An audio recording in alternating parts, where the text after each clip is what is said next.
The last chapter of Among the Hidden, Chapter 30. Lee Grant settled into the car that would take him away from the farm where he'd found refuge after running away from home. He'd gotten lost. He certainly never intended to end up here. He surveyed the dusty barnyard in front of him, the ugly ruts of dried mud where tractors and trucks had left their tracks. He stared at the ramshackle barn and the peeling paint on the weathered house. Sights that should have been entirely foreign to him, but weren't. Luke gulped, unable to keep thinking in his new identity quite yet. It was too soon, too hard, when his shoulders still felt the warmth of Mother's last hug.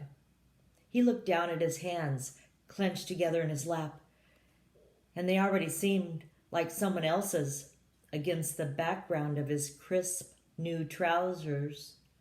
No more ragged blue jeans and hand-me-down flannel shirts for him. He had a whole suitcase in the trunk full of the same kind of fancy barren clothes he'd laughed at all those months ago. He didn't care about the clothes, but he wished they'd let him keep his name, at least.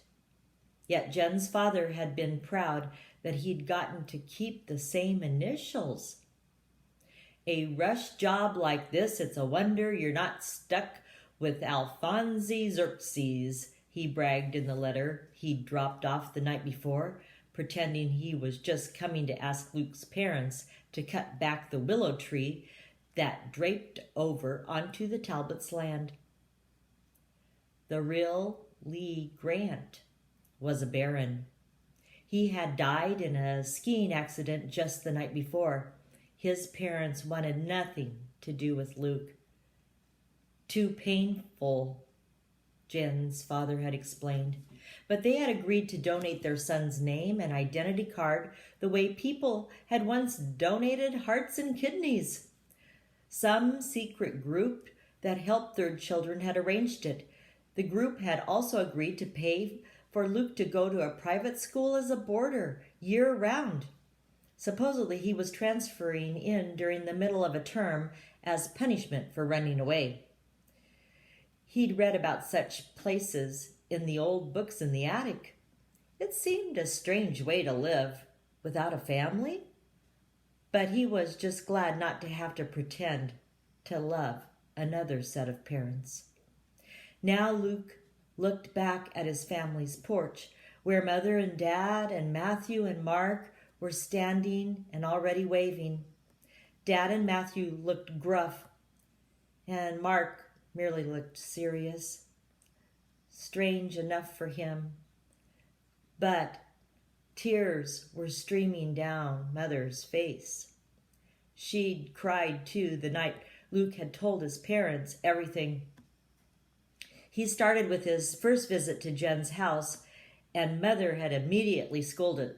"Oh, Luke, how could you? The danger. I know you're lonely, but honey, promise us, never again." "That's not all," Luke said. He told the rest of the story without looking at her until he reached the end in his decision to get a fake ID. Then the sound of her sobbing made it impossible to avoid looking. She was red-eyed, devastated. "Luke, no, you can't," she gasped. Don't you know how we'd miss you?" "But Mother, I don't want to go," Luke said. "It's just that I have to. I can't spend the rest of my life hiding in the attic. What will happen when you and Dad can't take care of me anymore?" "Matthew or Mark will," she replied. "But I don't want to be a burden on them. I want to do something with my life, figure out ways to help other third kids, make..." All the things he thought of sounded too childish to explain in the face of Mother's sobbing, so he finished weakly. "Make a difference in the world." "I'm not saying you can't never do that, she answered. But that's years away. We'll figure out some way to get a fake ID for you when you're grown up. Somehow. She turned to Luke's father. Tell him, Harlan. Dad sighed heavily. The boy's right. He needs to go now, if he can. Luke could tell his father's words came out painfully, but they still stabbed at him. Maybe part of him had been secretly hoping his parents would forbid him to go, would lock him in the attic and keep him as their little boy forever. I've checked around some, quiet-like, to see if anyone's heard of a third child getting to live a normal life. And around here, they can't, Dad said. Far as I can tell, he's not going to get another chance. Luke turned back to his mother because it was too hard to look at Dad while he was saying that. But the pain-twisting mother's face was even worse. Then I guess we don't have a choice, she murmured. That had been 2 days ago. And ever since then, she'd called in sick to work and stayed home, spending every second with Luke. They'd played board games and cards, but she'd interrupt every move with, "Do you remember?" or "I remember." The coups he'd made as a baby, his first steps, his delight in discovering dirt the spring he was 2, the first time he hoed a straight row, the zucchini he'd grown as long as his arm, the bedtime stories and tuckings in. She was filling him up with memories, he knew, for the times when he'd have no one to talk to about his childhood. But it was hard to listen to. He wished they could just move their Monopoly pieces and pretend the time wasn't ticking away. But all too soon this morning had come. Jen's dad had pulled up in his fancy car and sprung out to shake hands with Luke's parents. "Mr. Gardner, Mrs. Gardner, thank you very much for reporting this boy's arrival immediately. From what I hear, the Grants were worried sick." He turned to Luke. "Young man, what you did was irresponsible and reckless. The only smart thing you did was remember to take your ID card. I guess you must have heard that the population police shoot first and ask questions later." He clapped Luke on the back and slid his hand down to slip something into Luke's pocket. Luke reached down to touch the stiff edge of an ID card. His ID card. "Do we have to start pretending already?" Luke's mother whispered, the tears beginning in her eyes. Jed's dad was shaking his head sternly and patting in his chest as if looking for something in a hidden pocket. "Bugged," he mouthed. When Luke's parents nodded to show they understood, he stopped patting and pulled out an official-looking paper. "Ah, here they are, your travel papers. Your parents are sending you to Hendricks School for Boys. And if you don't shape up..." Jen's dad gave him a stern look that somehow also conveyed his sympathy. "Would," Mother cleared her throat, "would it be all right if we gave him a goodbye hug? We've gotten kind of fond of him in the time he's been here." Jen's father nodded, and then both Luke's parents held him tight and released him. "Be a good boy now, you hear," Mother said. Luke could tell she was trying to make it jokesy, but the way she said it, she might be talking to somebody else's runaway son. But for all the life of him, he couldn't come back with a joking response.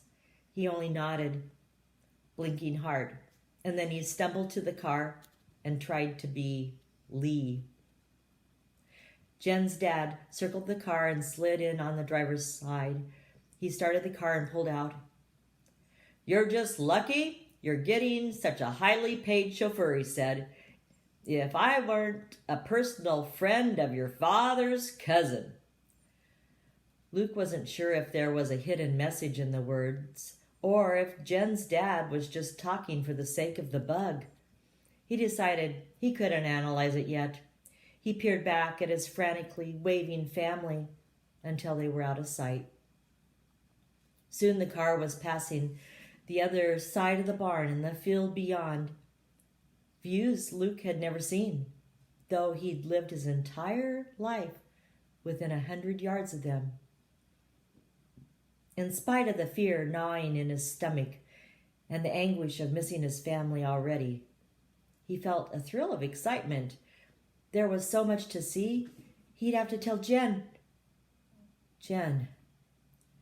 The grief he'd been avoiding for days welled over him again.